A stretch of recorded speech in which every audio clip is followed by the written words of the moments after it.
একবার চোখ বন্ধ করে ভাবুন তো, একটা শহর যেটা সকালে ছিল মানুষের ভিড়ে জমজমাট, সন্ধে নামতেই সেখানে শুধু লাশের সারি আর কবরের নিস্তব্ধতা।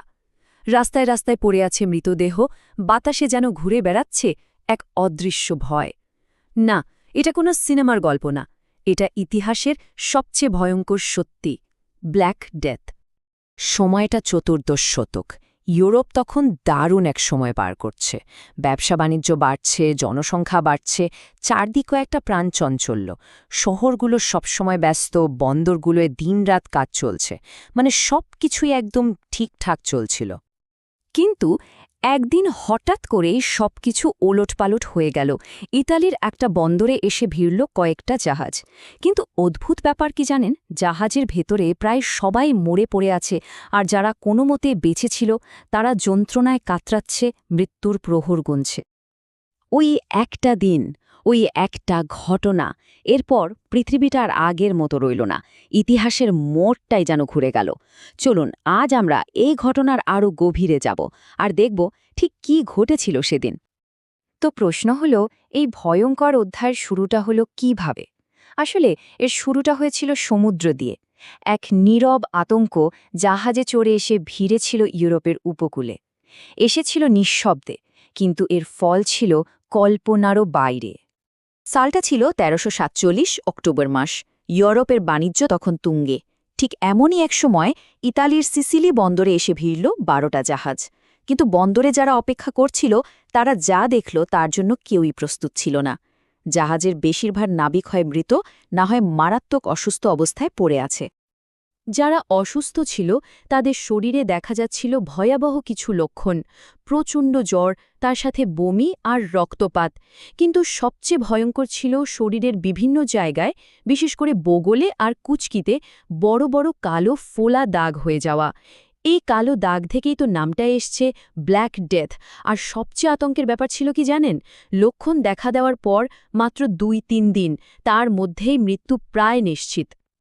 তো এমন একটা অচেনা ভয়ঙ্কর রোগের সামনে পড়ে মানুষ তো দিশেহারা। চারিদিকে শুধু অসুস্থতা, ভয়, আর তার সাথে জন্ম নিল নানা রকম কুসংস্কার। আচ্ছা, যখন শত্রু অদৃশ্য হয় তখন মানুষ তার সাথে লড়ে কিভাবে?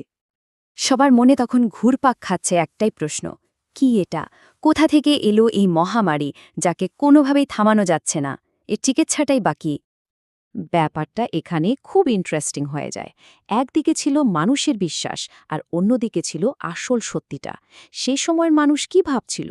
তারা ভাবছিল এটা ঈশ্বরের অভিশাপ, নয়তো শয়তানের কাজ, নিজেদের পাপের ফল ভুগছে তারা। কিন্তু আসল কারণটা ছিল সম্পূর্ণ অন্য জায়গায়, এমন একটা জায়গায় যা তারা কল্পনাও করতে পারেনি।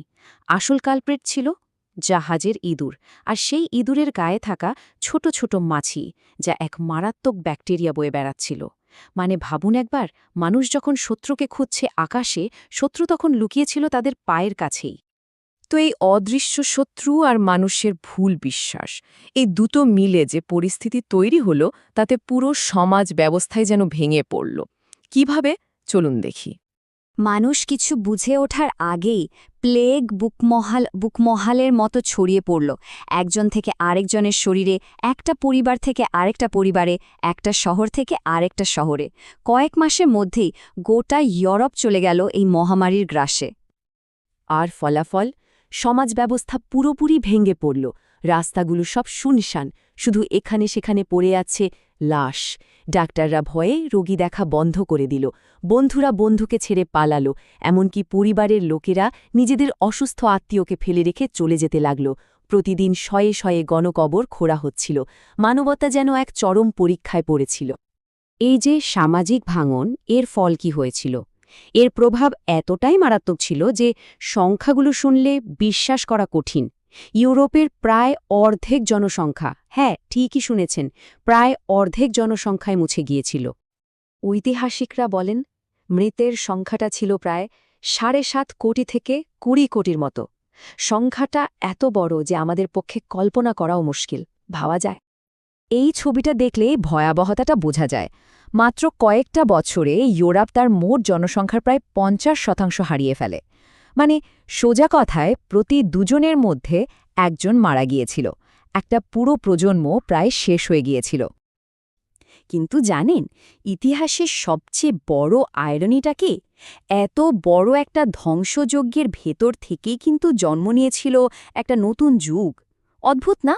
চলুন দেখি মৃত্যু কিভাবে একটা নতুন পৃথিবী তৈরি করল।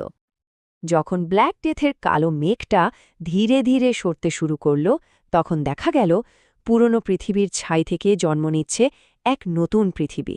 হ্যাঁ, এই মহাবিপর্যয়টাই আসলে একটা বিরাট সামাজিক বিপ্লবের জন্ম দিয়েছিল। আর এই পুরো প্রক্রিয়াটা এখানে খুব সুন্দরভাবে দেখানো হয়েছে। দেখুন কি হলো, এত মানুষ মারা যাওয়ার ফলে শ্রমিকের অভাব দেখা দিল।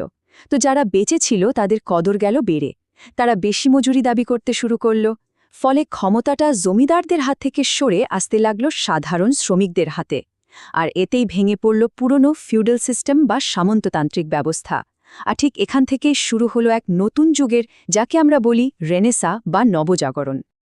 তাহলে দেখুন, ব্ল্যাক ডেথ শুধু কোটি কোটি মানুষের জীবন কেড়ে নেয়নি, এটা মানুষের বিশ্বাস, সমাজ, এমনকি ভবিষ্যৎটাকেও পুরোপুরি বদলে দিয়েছিল। এটা ছিল এমন একটা সময় যখন মৃত্যু গোটা পৃথিবীকে তার সামনে মাথা নত করতে বাধ্য করেছিল।